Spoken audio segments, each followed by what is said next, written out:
loves, welcome back to my channel, and for those of you that are brand new, I'm Candace and welcome to my channel. So I'm going to do a video today that is going to be the best tips for you guys to survive your 2-week wait. We all hate the dreaded 2-week wait, and over the course of my 10-year journey to have my baby, I have survived many 2-week waits, and so these are going to be some tips that will help you get through the 2-week wait without losing your mind. And I'm gonna go ahead and get right into the video. Okay, so the first tip is to stay busy. I know this is easy, it's easier to say than to do, but you have to stay busy. You need to find a project around the house that you've been wanting to do, something you will have been wanting to organize or something like that. Do something with your girlfriends, whatever it is you need to do, you need to stay busy. You cannot sit around for 2 weeks every day and not have anything to do, because you literally will drive yourself crazy. So that's my first tip, is to stay busy. Find lots of distractions, things that will help you keep your mind off of all of things that you're feeling and all of the what ifs that are going on in your mind. So that's the first tip, is to stay busy and find lots of distractions. Next tip, which I say this in so many of my videos, is not to look for pregnancy symptoms. Do not look for a symptom. Do not say, oh, my stomach feels this way, oh, I feel this way, I feel this way, I wonder if it means I'm pregnant or I'm not pregnant. Because 9 times out of 10, any symptom that you are feeling can go either way. If you have a cramp in your stomach, it can either be your periods coming, or it could be whatever, implantation. If you feel nauseous, it could be you had something bad to eat for lunch, or you could be pregnant. So don't look for pregnancy symptoms. That will literally give you a high anxiety, and it will make the 2-week wait so much harder for you. So if you can, if possible, do not try to spot any symptoms that you're feeling during your 2-week wait. So my next tip is to have a community to support you during your 2-week wait. Your community can be either people that are close to you in your inner circle, or it can be an online community, but you need people that are going to be able to help you through this dreaded 2-week wait, and that are going to be able to encourage you and uplift you, and that are going to understand what it is you're going through. Another thing that really helped me, which is going to be my next tip, is meditation. So during the 2-week wait, your anxiety is just so high. It's like torture almost, because your mind is just playing this crazy trick on you, and you're just hoping that the time goes by fast and you can find out either way if you're pregnant or not. But for me, meditation has been a lifesaver, and even now I still use a meditation app, and I will let you guys know down below in the description box exactly what it is. But it's called Insight Timer, and it has guided meditations for fertility. It has positive affirmations. It also has just peaceful sounds that you can kind of turn on for 5 or 10 minutes and just kind of sit and be at peace and let your mind just kind of rest and not be overcome with anxiety. So I highly recommend doing some type of meditation during your 2-week wait every day, even a couple times a day, even first thing in the morning to start your day off, and then at night before you go to bed. I would also recommend finding some nice music that you like, a good book that you like to read. Acupuncture is an amazing way to de-stress.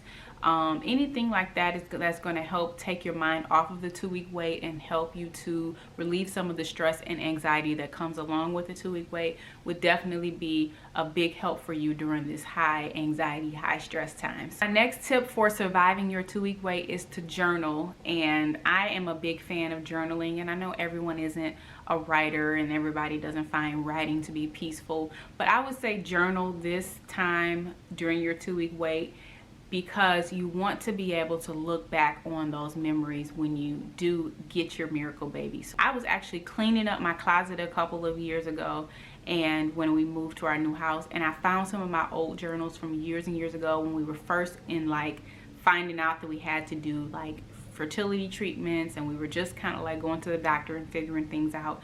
And so I was able to go back there in my mind to all of the emotions I was feeling during that time, and just really read my raw thoughts and all of the things that I was dealing with, and it just gave me so much gratitude to be where I am now. If you don't like to journal, I did a video journal, a video diary that I posted on my YouTube channel as well, that every day I just took a couple of minutes and I said, this is how I'm feeling today, this is what I did today, I'm resting today, I went for a walk today, whatever it is. And so every day you can know exactly what you did on each day, and that will really help you get through your 2-week wait. And next tip is, so many people want to know should I test or should I wait? So if you are doing a fertility treatment, you will more than likely go into your doctor to have a blood draw to have a pregnancy test. But if you're doing a natural cycle, you may just be testing on your own. And so sometimes people always want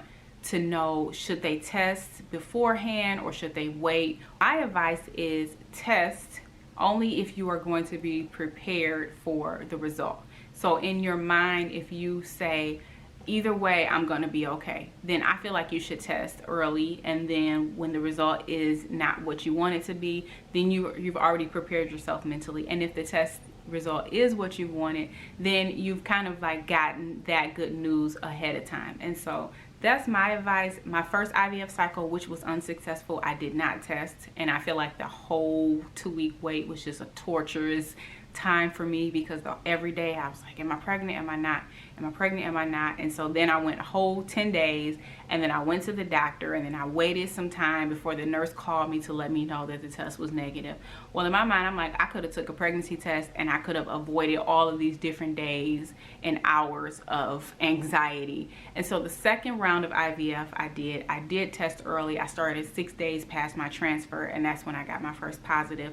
And I feel like it eased my anxiety knowing either way, even though sometimes they say not to test because you can get a false positive or you can get a false negative. But I feel like you should test if it's going to help you, and you are the only one that's going to be able to make the determination if you should test early or not.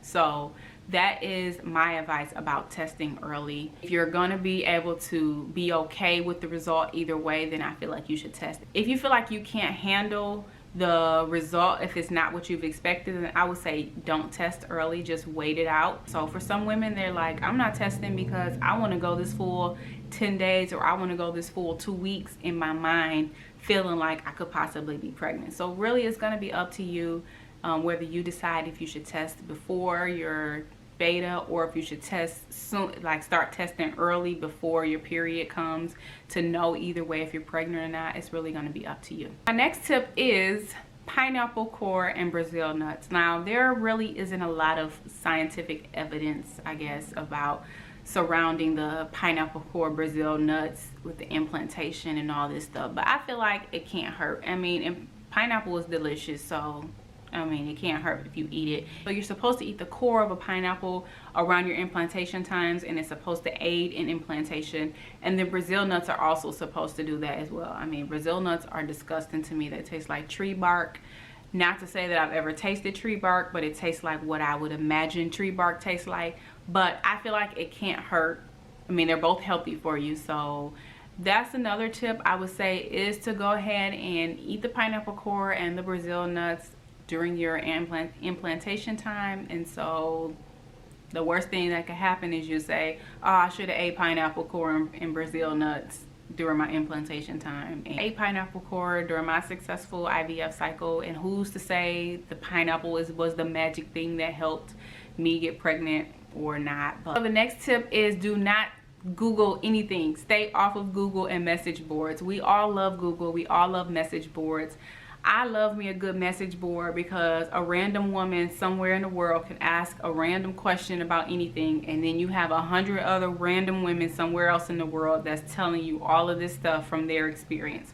So sometimes those message boards can provide comfort and a little bit of peace of mind, because you're getting real answers from real women who may have experienced the same thing. But sometimes they can actually make you feel worse than before you went onto the message board, because if people are feeling or aren't feeling the same thing that you're feeling and they got pregnant, then you feel like defeated, like, oh my God, like, well, she didn't feel this or she felt this and whatever.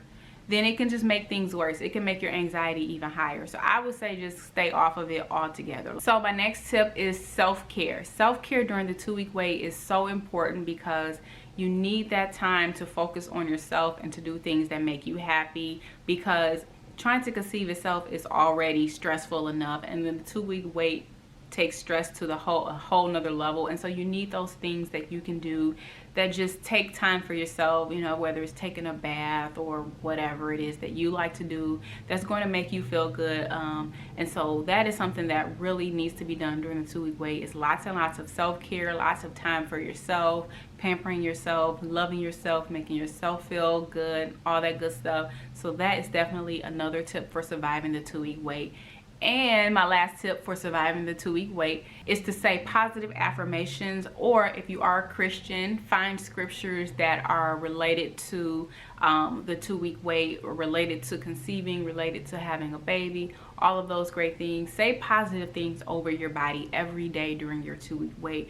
And so that is my last tip, is to always speak positively over your body, over yourself during your 2-week wait, and actually every day, because it is just very important. This whole journey will completely beat you down. Definitely some affirmations and some positive words and scriptures that can help you just build yourself up and let you know that you are worthy of being a mom. So those are all the tips I have for you guys, my 10 tips that I have used in my 10-year wait to become a mother. And so I hope that these tips have helped you guys survive your 2-week wait. If you have other tips that you want to share, I want to hear them down below in the comments as well. If you know a woman who is on their journey to conceive, be sure to share my channel, share this video with them. If you are not a part of my little family, be sure to hit that subscribe button down below so that you don't miss any of the videos that I will be posting. Be sure to give a thumbs up if you enjoyed, and like and share and comment down below. I love to hear from you guys. I hope you have an amazing week, and I'll be back next time with another video. Bye.